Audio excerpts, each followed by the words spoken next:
Hey y'all, welcome to my channel. This is Unleashed Unapologetically with your girl Nadej.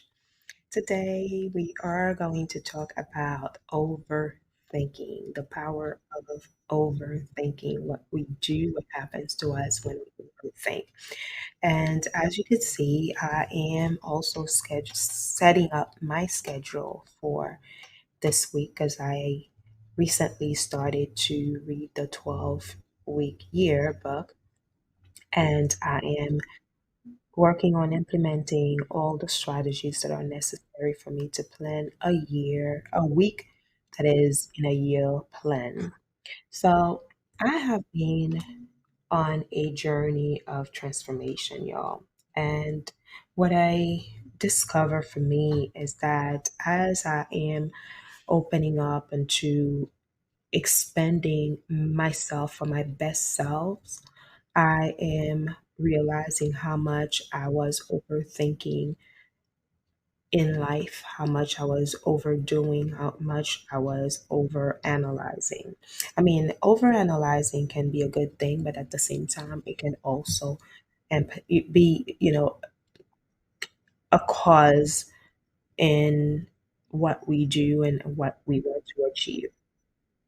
So I realized that when we overthink, we are allowing fear to get in the way. And the reason why we do is because we are always afraid of the unknown.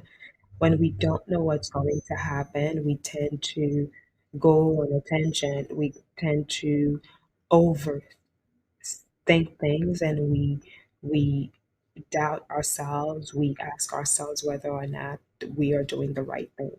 So what I also notice is that when we do overthink, we allow procrastination to sink in our core and everything that we are doing and everything we are strategizing for.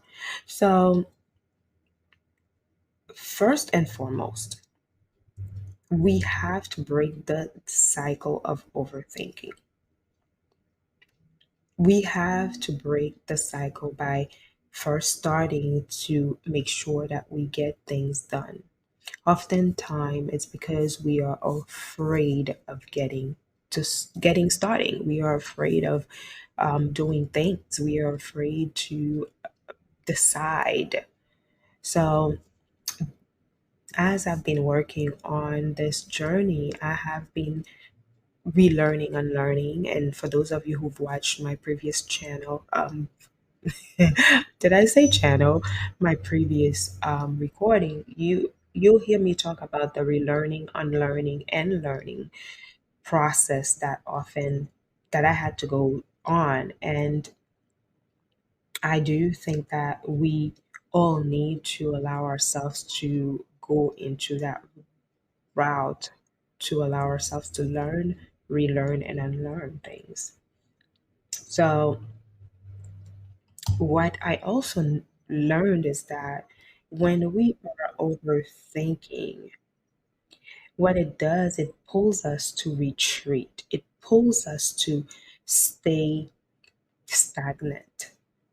It pulls us to go into our comfortable chairs, using our blankie, covering ourselves up, munching on chips, and binging on our favorite shows. So, what can we do when we see ourselves falling into this type of pattern? It's like if we've done it before and then we are working on something specific and we don't know the outcome of it, now we start, retreating. We start putting ourselves on that, okay, I'm going to lay myself down. I'm not going to do anything. I'm just going to chip in.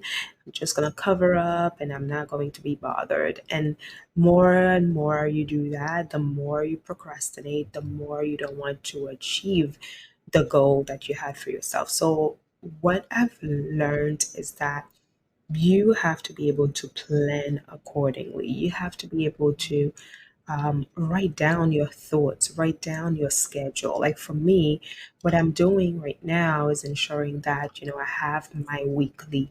plan what I'm doing in the morning, how I start my day, because my day starts every day at 4 a.m. That's the time my alarm goes off, just so I can get up, prepare myself, sit behind the desk, do work for me before I can go and do work for somebody else.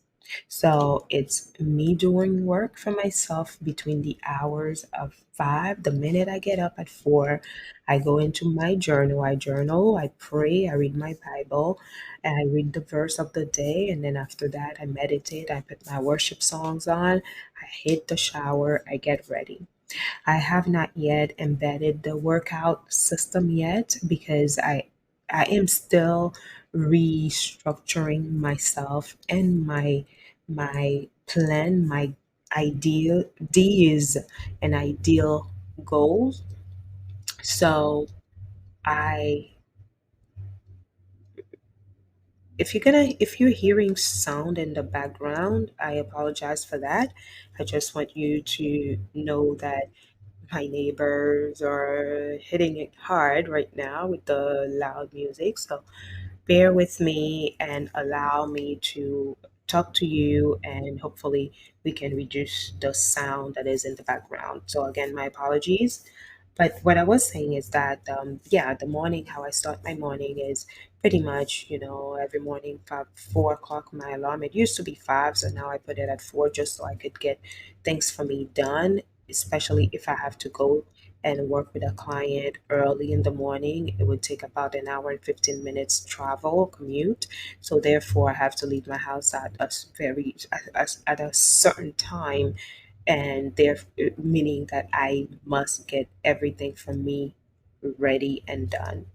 Then throughout the day, I do have a big gap between 12 o'clock to up to 3 o'clock. So within that time frame, it's either I do a I go to the library, I read my book, or I prepare for the other clients that I'm getting ready to see. So that's pretty much what usually happens. It's how I do my schedule. And then when I get back home, I go into making sure that whatever I was doing throughout the day, I check to see what was done, what did not work out, and I ask myself, okay, what can I do differently in order for me to work for better? So I will be talking more about the 12-week year book.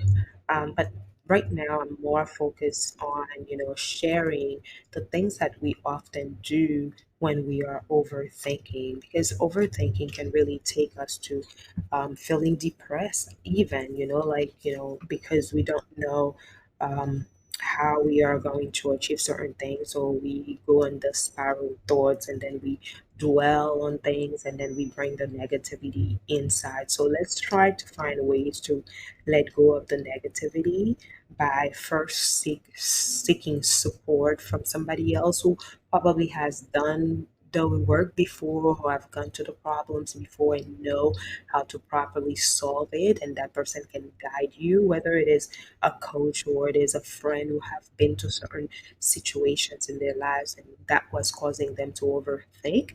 Then you too, you can go and sit with that person and ask all the questions that you could ask in order for you to know how to let go or deviate from that, because a lot of time is the fight, flight, freeze mode that get us, or to really feel stuck and not able to plan accordingly, and now we go and overthink. And the second thing that I would say is, focus on the small victories. We tend to feel afraid of celebrating the things that we've achieved. We do good. You are doing well. I am doing well. I am, an executive coach, but even with that title, I sometimes go back and ask myself questions. I sometimes go back and revise where I was and where I am. And as we go in through this journey, I that is going to give me more to talk to you about where I was mentally, physically, emotionally. And I'm still working on that. That's why this year has been the process of transformation for me. It's because there has been many things that needed to be done over.